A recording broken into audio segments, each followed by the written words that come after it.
আল্লাহ আমি তো পাপী, আমি তো অপরাধী, আমি তো গুনাহগার, আমি তো নাচিস, আমি তো নালায়েক, আমি তো অবুঝ বান্দা, আমি তো গুনাহগার বান্দা। আল্লাহ তুমি না রহমান, তুমি না গফফার, তুমি না সত্তার, তুমি না খালিক, তুমি না মালিক। আল্লাহ একটু আমাকে সাহায্য করো না।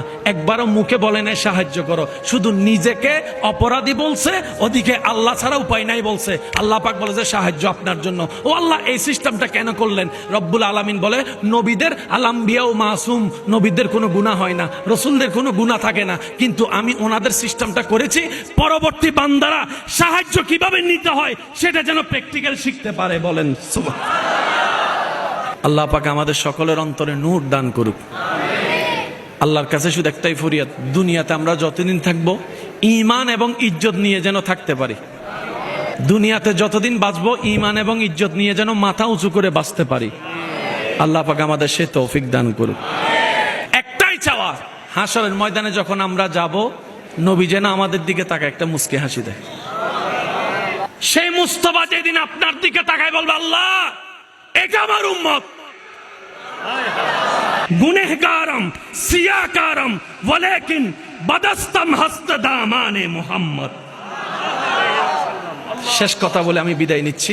সে নবী বলছেন কুররাতু আইনি ফিস সালাত, উম্মত তোরা যখন নামাজ পড়স আমি নবীর অন্তরটা বড় শান্তি লাগে। তোমরা যখন নামাজ পড়ো উম্মত, তখন আমি নবীর চোখ শীতল হয়।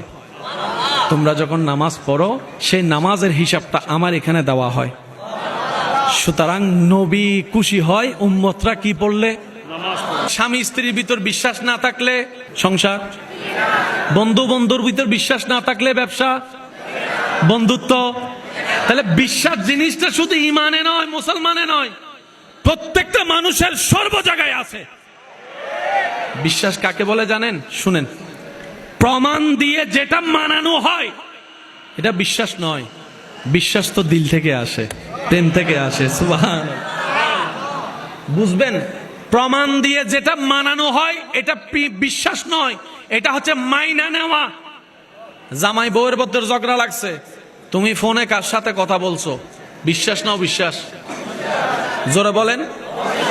এবার বউয়ে প্রমাণ দিতে লাগলো, বিশ্বাস করেন আমি কারো সাথে কথা, আপনি যার সাথে সন্দেহ করতেছেন তার সাথে কথা, দরকার হলে আপনি মোবাইল চেক করেন, নাম্বার চেক করেন। এখন কি দিল? জোরে বলেন। প্রমাণটা পাওয়ার পরে স্বামী বুঝতে পারলো আমি ভুল বুঝেছিলাম, আমি ভুল মনে করেছিলাম। সত্যি করে বলেন ওই দিন থেকে আগের ভালোবাসা থাকবে? শুনি নাই আমি। প্রমাণ কিন্তু দিছে সত্য, প্রমাণও হয়েছে, বউয়ের কোনো দোষ নাই, কিন্তু আগের সম্পর্ক। বুঝাইতে পারছি আমি কথাটা? আল্লাহ আমাদেরকে কি সৌভাগ্যবান বানিয়েছেন। দেখেন, নবী একবার বলছে পরকাল আছে, সব মুসলমান বলে যে আছে।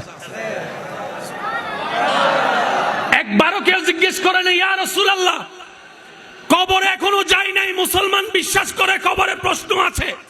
জগৎ জিজ্ঞেস করে, আমরা তো সামনাসামনি আইনুল ইয়াকিন চোখের প্রমাণ দেখলেও মানতে চাই না, তোরা মুসলমান কেমন জাতি?